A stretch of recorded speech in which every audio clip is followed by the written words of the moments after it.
इस वीडियो में हम ये डिस्कस करेंगे, जो आपको टॉपिक सामने दिखाई दे रहा है, history of trade and commerce in India. कि पहले इंडिया में कैसे, पास्ट में कैसे ट्रेड हुआ करता था और कैसे कमर्शियल एक्टिविटी हुआ करती थी। क्योंकि अब तो बहुत बदल चुका है। आज से 200 साल, 300 साल, 400 साल पहले जाओ तो बिजनेस इस तरीके से नहीं हुआ करता था जिस तरीके से आपको आज की डेट में दिखाई दे रहा है। तो ये एक नया टॉपिक पिछले 2 साल से ऐड हो गया, ये थर्ड ईयर है। और ये चैप्टर आपकी बुक्स में चैप्टर के शुरू में दे रखा है। अगर आपने बिल्कुल दो या लेटेस्ट बुक खरीदी होगी या लास्ट ईयर या उससे लास्ट ईयर की होगी, अगर आपके पास ज़्यादा पुरानी बुक होगी तो आपको ये टॉपिक नहीं दिखाई देगा। ये चैप्टर के बिल्कुल शुरू का टॉपिक है। तो पहले थोड़ा सा हम जानकारी ले लेते हैं, ये बहुत की हिस्ट्री में क्या पहले क्या चलता था। इसमें से कुछ ही चीज़ें आपको ऐसी मिलेंगी जो एग्ज़ाम में पूछी जा सकती हैं, लेकिन हमारे सिलेबस में है, इसलिए हमारे लिए पढ़ना ज़रूरी है। सबसे पहले तो है इंडिजीनियस बैंकिंग सिस्टम। इंडिजीनियस का मतलब होता है देसी। ठीक है, तो हमारा जो बैंकिंग सिस्टम था पहले, वो कैसा था? क्योंकि पहले बैंक्स तो थे नहीं ना, गवर्नमेंट थी ना, रिजर्व बैंक ऑफ इंडिया था। पहले तो राजाओं का राज चलता था। तो बैंकिंग सिस्टम तब भी था, चाहे इस तरह से बैंक नहीं थे, तब लोग ही बैंक की तरह काम करते थे। जमींदार होते थे, सेठ्स होते थे, जो बैंक की तरह काम करते थे। लोगों को वहाँ पे भी लोन की ज़रूरत पड़ती थी, लोग वहाँ पर भी लोन्स लेते थे। तो वहाँ पर पुराने ज़माने में भी बैंकिंग सिस्टम चलता था। बैंक्स नहीं थे, लेकिन बैंकिंग सिस्टम चलता था जहाँ से लोन्स वगैरह लिए जा सकते थे। एक और पहले के तो शुरू में तो कोई मनी ही नहीं था। पहले तो मेटल्स यूज़ होते थे, फिर धीरे धीरे मेटल्स को मनी ने रिप्लेस कर दिया, और मनी जो है वही मीडियम ऑफ एक्सचेंज बन गया। पहले मनी भी नहीं था, तो तब बार्टर सिस्टम चला करता था। अगर आपने सुना हो, बार्टर सिस्टम में BARTER, सामान के बदले सामान बदला जाता था। अगर मुझे चेयर के बदले मुझे राइस मिलेगी, मेरे पास, मैं एक लकड़हारा हूँ, या ये कहो कि मैं एक कारपेंटर हूँ, तो मैं एक फार्मर के पास जाकर उससे राइस ले सकता था, उसे चेयर दे सकता था। बहुत सारी डिफ़िकल्टी थी इसमें। ये आप इकोनॉमिक्स में पढ़ोगे, इस साल तो नहीं, नेक्स्ट ईयर पढ़ोगे। मनी जो है जैसे जैसे आता गया, तो मेटेलिक मनी आया पहले, और धीरे धीरे आज की डेट में जो मनी आपको दिखाई देता है वैसा आया। डॉक्यूमेंट्स सच एज हुंडी एंड चिट्ठी were used for carrying out transaction. ये चिट्ठी तो समझ आ गया होगा, चिट्ठी क्या है आपको, वर्ड कोई नया नहीं है, लेटर। लेकिन हुंडी जो है वो नया टर्म है। हुंडी जो है एक Indian style of bill of exchange है। मैंने आपको अकाउंट्स में बिल रिसीवर और बिल्स पेबल वर्ड समझाया था, और उसमें ये भी समझाया था कि पहले इसे हुंडी कहा जाता था। ये Indian style of bill receivable और बिल्स पेएबल है, जिसमें एक डॉक्यूमेंट पे लिख दिया जाता है कि ये पर्सन इस डेट को इतना पैसा इस पे करेगा। और जो कई तरह की हुंडी होती थी, अभी हम पढ़ेंगे आज ही। हुंडी is an instrument of exchange which was prominent in the sub continent. अब ये क्या है, ये इसकी डेफिनेशन है। It involve contract which warrant the payment of money, the promise और ऑर्डर विच इज़ अनकंडीशनल। कोई कंडीशन नहीं होती थी कि अगर ऐसा होगा तो पेमेंट होगी, उसमें वो पर्टिकुलर टाइम पर पेमेंट करनी ही पड़ेगी। Capable of change through transferred by valid negotiation. इसमें कैपेबिलिटी थी कि हम इसमें जो पैसे लेने वाला पर्सन है, लेने वाला, देने वाला नहीं, लेने वाला पर्सन, उसे चेंज कर सकते थे बाय नेगोशिएशन का मतलब ट्रांसफ़र करके किसी को भी हम दे सकते थे, दूसरे पर्सन को, तीसरे पर्सन को, और वो पैसे लेने वाला पर्सन जो है वो बदल सकता था।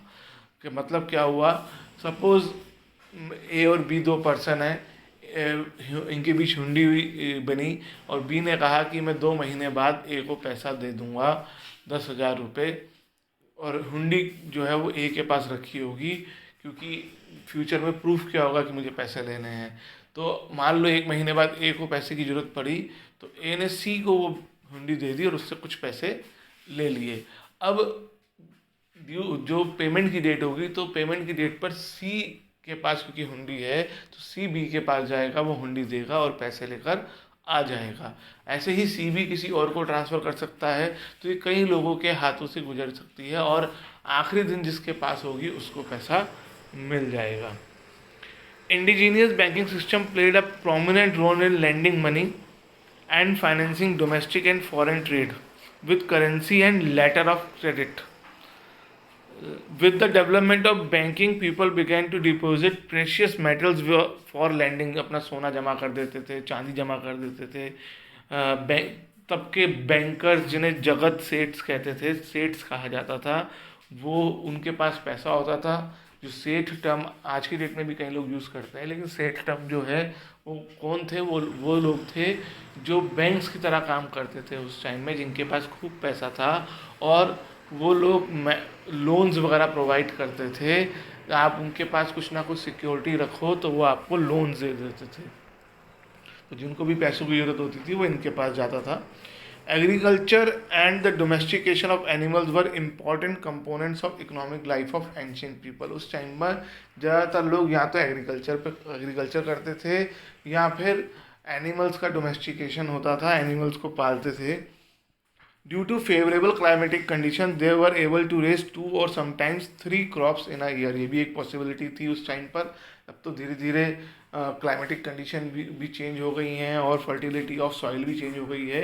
उस टाइम पे क्लाइमेटिक कंडीशन भी ज़्यादा फेवरेबल थी और सॉइल भी फर्टाइल थी, तो उस टाइम पे वो एक साल में 2 से 3 क्रॉप उगा लेते थे। In addition to this, by resorting to weaving cotton, dyeing fabrics, making clay plots, utensils and handicrafts, sculpting, cotton industries, masonry, manufacturing, transports, ये सब काम करके जो है इसके अलावा एग्रीकल्चर के अलावा जो खाली टाइम बचता था उस टाइम में ये सारे काम कर कर वो और अर्निंग करने की कोशिश करते थे, ताकि उस पैसे को कमा से वो एग्रीकल्चर के लिए इन्वेस्टमेंट ला सकें, एग्रीकल्चर में के लिए सीड्स खरीद सकें, खाद खरीद सकें, जो भी उस टाइम पे तरीका था। तो वो अदर एक्टिविटीज़ में भी लग जाते थे, क्योंकि उनके पास जैसे खेत जोतने के लिए बुलक होती थी, तो खाली टाइम में, जिस टाइम में एग्रीकल्चर बुलक की ज़रूरत नहीं है, बुलक कार्ट चलाकर एक जगह से दूसरी जगह ट्रांसपोर्टेशन में हेल्प करते थे और उससे पैसा कमाते थे, ताकि उस पैसे को एग्रीकल्चर में लगा सकें। वर्कशॉप्स थी, जिसे कारखाना कहा जाता था, जिसमें स्किल्ड लेबर लगा हुआ था। वो रॉ मटेरियल को फिनिश गुड्स में कन्वर्ट करते थे। सबसे इम्पोर्टेंट चीज़ फैमिली बेस्ड अप्रेंटिसशिप थी, मतलब उसी फैमिली के लोग उस बिज़नेस में काम करते थे और वो जो स्किल है वो फैमिली टू फैमिली उसी फैमिली में अपने बच्चों को ट्रांसफ़र कर दिया जाता था। आज की डेट में तो बच्चे जो हैं बाहर जाके काम कर रहे हैं अपना अपना काम, लेकिन पहले ऐसा नहीं होता था। ज्वेलर का जो ज्वेलरी शॉप जिसकी होती है उसका बेटा ज्वेलरी का ही काम करता था। जो ज्वेलरी में जो स्किल्स चाहिए होते थे वो उसे अपने पेरेंट्स से, फैमिली से मिलते थे। जो पॉटरी का काम करता, जो पॉट्स बनाता था, है ना, घड़े बनाता था, ये सब बनाता था, तो वो अपने पेरेंट्स से सीख लेता था।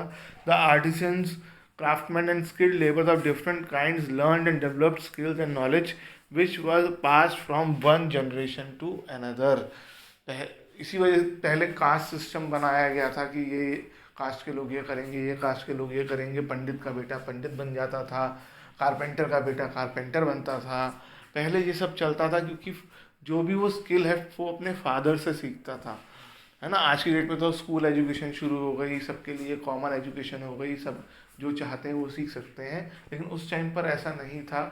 हर एक तब सबके लिए स्कूल एजुकेशन नहीं थी, सबको इक्वली ट्रीट नहीं किया जाता था। और इवन सिंपल सी चीज़ कि हर एक फैमिली अपने के पास जो स्किल होता था वो अपने फैमिली मेम्बर को ही सिखाते थे और पूरी फैमिली मेम्बर मिलकर उस काम को करते थे। जनरली बाहर से लेबर एम्प्लॉय नहीं किया जाता था ज़्यादातर। तब उस टाइम जॉइंट फैमिली का भी ज़्यादा टाइम था, वहाँ पे लोग ज़्यादा मूवमेंट नहीं करते थे कि भाई दूर दूर रह रहे हैं, घर से जॉब कर रहे हैं, वो टाइम नहीं था। सब एक ही घर में रहते थे, बड़ी बड़ी फैमिली होती थी, तो सब एक ही फैमिली में सारा बिजनेस चलता था, है ना। अभी भी कई बिजनेस ऐसे चलते हैं जिसके बारे में हम नेक्स्ट चैप्टर में पढ़ेंगे। तो इस तरीके से पहले ये बिजनेस चला करता था।